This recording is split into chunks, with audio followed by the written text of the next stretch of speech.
Hello viewers, আজকে আমি তোমাদের জন্য আর একটা পূজা স্পেশাল রেসিপি নিয়ে এসেছি। সেটা হচ্ছে কাঁকড়া কষা। কাঁকড়া খুব একটা আমরা বাড়িতে সচরাচর রান্না করি না, ভয় পাই যে কী করে কাটবো, কীভাবে রান্না করব। তো আজকে কিন্তু তোমার মানে যে যাদের কাছ থেকে কাঁকড়া কিনবে তারাই কিন্তু তোমার কাঁকড়াটা ছাড়িয়ে দেবে, তারপরে বাড়ি এনে ভালো করে পরিষ্কার করে নিতে হয়। আজকে আমি তোমাদের পুরো জিনিসটা দেখিয়ে দেবো কী করে পরিষ্কার করবে।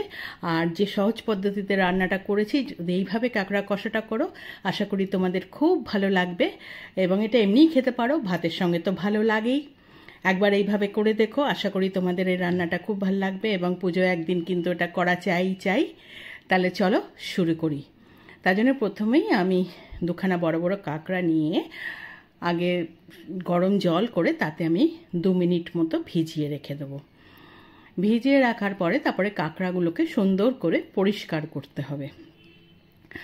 আমি দেখো এক একটা এরকম ওরা যেটা ছাড়িয়ে দিয়েছে এই বডিটা নিয়ে আমি এইরকম ওই খোলটার থেকে বার করে নিলাম। নিয়ে এরকমই কালো কালো এরকম যেরকম মাছের যেরকম কানকো হয় আমরা যেগুলো ফেলে দিই, ঠিক এখানেও ঠিক সেরকম থাকে। এগুলোকে ফেলে দিতে হয়, সুন্দর করে এগুলোকে ছাড়িয়ে ফেলে দিতে হবে। দিয়ে আর যেটুকু হাত দাঁড় ঠাত দেখো আমি পরিষ্কার করে নিলাম। আর আমি খোলগুলোর দেখো এই খোলের মধ্যে যে এটা ঘিলু থাকে, এই ঘিলুটাকে এরকম বার করে নেব, নিয়ে আলাদা রাখলাম। আর এইগুলোকেও এই খোলগুলোকেও আমি পরিষ্কার করে ধুয়ে নেব, কারণ এইগুলো আমি লাস্টে আমি যখন প্লেটিং করব তখন আমার লাগবে। দেখো আমি সুন্দর করে একটা ব্রাশ নিয়ে, নতুন ব্রাশ নিয়ে আমি ভালো করে এগুলো পরিষ্কার করে নিচ্ছি। এরকম করে, যেহেতু কাঁকড়া জলে মাটিতে কাদায় থাকে, তাই ভালো করে কিন্তু পরিষ্কার করে নিতে হবে। দেখো আমার পরিষ্কার করা হয়ে যাচ্ছে, আমি এইভাবে তুলে দেখিয়ে দিলাম। আরেকটাও আমি এরকম করে আমি কাঁকড়া পরিষ্কার করে নিয়েছি। এইবার যে বড় বড় দাঁড়গুলো থাকে সেগুলোকেও এরকম নিয়ে এরকম ব্রাশ দিয়ে ঘষে পরিষ্কার করে নিয়ে তারপরে এইরকম দেখো একটা কিছু ভারী জিনিস দিয়ে একটু ফাটিয়ে দেবে, তাহলে কী হবে, ভেতরে পুরো মশলা ঢুকবে। দেখো আমি তারপরে আবার গরম জলে ধুয়ে নিয়ে সুন্দরভাবে পরিষ্কার করে জল ছেঁকে নিয়ে এবার আমি নুন দিয়ে দিলাম, 1 চামচ মতো নুন, আর বেশ 1 চামচ মতো আমি হলুদ দিলাম। দিয়ে সুন্দর করে নুন হলুদগুলোকে দিয়ে কাঁকড়ার মধ্যে আমি মাখিয়ে নেব। সুন্দরভাবে কাঁকড়াটা নুন হলুদ দিয়ে মাখিয়ে আমি সাইড করে রেখে দেব। এবং ওই খোলগুলোকেও কিন্তু মাখিয়ে নিলাম, বললাম যে আমি এগুলোকেও কিন্তু ভাজবো এবং পরে লাস্টে আমি প্লেটিং করার সময় আমার ওগুলো লাগবে। আর দেখো এই যে ঘিলুগুলো আমি সুন্দর করে ধুয়ে আমি কিন্তু আলাদা রেখেছি।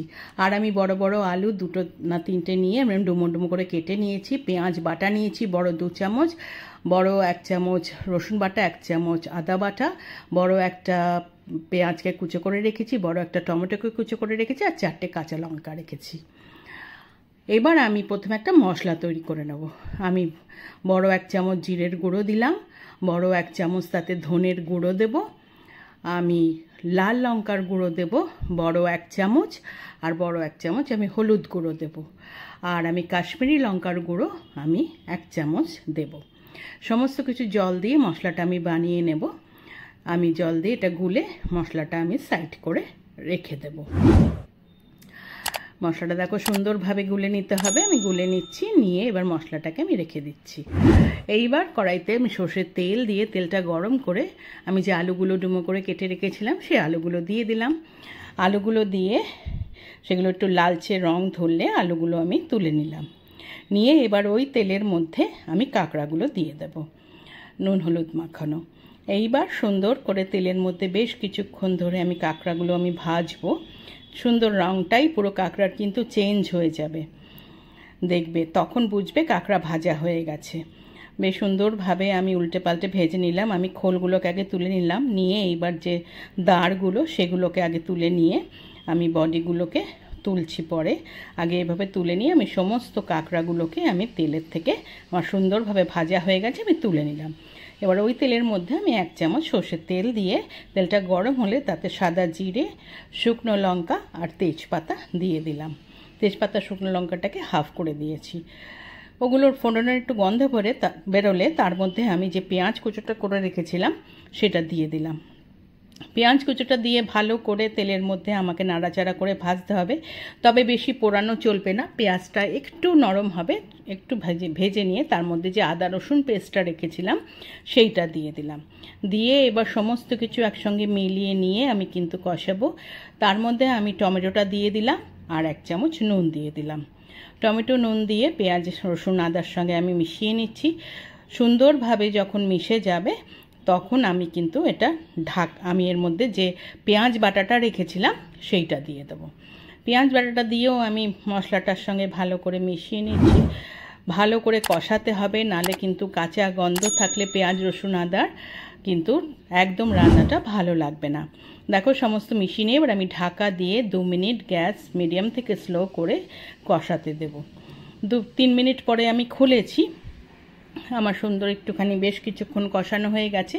এবার যে মশলাটা আমি তৈরি করে রাখলাম সেটা আমি দিয়ে দিচ্ছি। দিয়ে এবার সমস্ত কিছু মিশিয়ে নিচ্ছি। সুন্দরভাবে মশলাটা যখন সব কিছুর সঙ্গে মিশে যাবে আবার আমি ঢাকা দিয়ে মশলাটা কষতে দেব 2 মিনিটের জন্য। 2 মিনিট পরে ঢাকা খুলেছি, মশলা থেকে তেল ছেড়ে গেছে। দেখো আমি দেখিয়ে দিচ্ছি, এই দেখো সুন্দর তেল ছেড়ে গেছে, মশলাটা অনেকটা কষে গেছে। এইবার আমি একটু নাড়াচাড়া করে একটু ভালো করে মিশিয়ে নিচ্ছি। আর সমানে কিন্তু মশলাটা এরকম তেলের মধ্যে এখন গ্যাস বাড়িয়েই কিন্তু কষাতে হবে। এইবার আমি আলুগুলো দিয়ে দিলাম, দিয়ে যে কাঁকড়াগুলো ভেজে তুলে রেখেছিলাম সেইগুলোকে দিয়ে দিলাম। খোলগুলো কিন্তু এখন আমি দেব না। আমি কাঁকড়া আলু সব কিছু মশলার সঙ্গে সুন্দরভাবে মিশিয়ে নিচ্ছি। বেশ ভালোভাবে এটাকে কষানোর জন্যে ভালো করে মিশিয়ে নিই। আবার কিন্তু আমি ঢাকা দিয়ে এগুলোকে কষতে দেব প্রায় 3 থেকে 4 মিনিট। 4 মিনিট পর ঢাকা খুলেছি। এইবার আমি একটু খুলে নিয়ে আমি যে ঘিলুটাকে যেটা বলে কাঁকড়ার ঘিলু সেইটাকে দিয়ে দিলাম। এই ঘিলুটা দেওয়ার জন্যে এই কাঁকড়া কষাটার দারুণ একটা টেস্ট আসে, এটা খেতে খুব ভালো হয়। তবে তোমরা খুঁজে পাবে না, এটা কিন্তু মিশে যাবে। ওই ঘিলুটা মিশিয়ে দেওয়ার পরে তারপরে এবার আমি বড় 1 বাটি জল দিলাম, আরেকটু জল দিয়ে দিলাম, কারণ এমনভাবে জল দিতে হবে যেন কাঁকড়াগুলো সব জলের মধ্যে সুন্দরভাবে ডুবে যায়। আমি সমস্ত কিছু ভালো করে জলের সঙ্গে মিশিয়ে নিচ্ছি। মেশানো হয়ে গেলে আমি ঢাকা দিয়ে 5 থেকে 6 মিনিট রান্না হতে দেবো। গ্যাস মিডিয়াম থেকে স্লো থাকবে। 5 মিনিট পরে খুলেছি, দেখো খুলে আমি ওপর থেকে 4টে কাঁচা লঙ্কা দিয়ে দিলাম আর চিনি দেখিয়ে দিলাম, ওরম হাফ চামচ মতো চিনি দিয়ে দেবে, আমি আর দিইনি। এইবার ভালো করে নাড়াচাড়া করে নিয়ে আমি আরও 2 মিনিট মতো একটু ঢাকা দিয়ে রাখবো।